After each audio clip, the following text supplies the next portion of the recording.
Hey guys, today we're going to do a turkey. We got the Traeger fired up.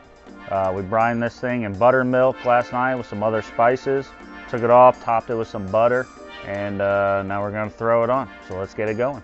All right, so preheat that smoker to 225. We're going to take the turkey, pull it out of the brine, and we're going to pat this dry with paper towels. We are not going to rinse it with water. Use a spoon to get that skin away from the breast meat, and we're going to put some chunks of butter underneath and then top with a little salt and pepper after we put the butter, melted butter, all over the turkey.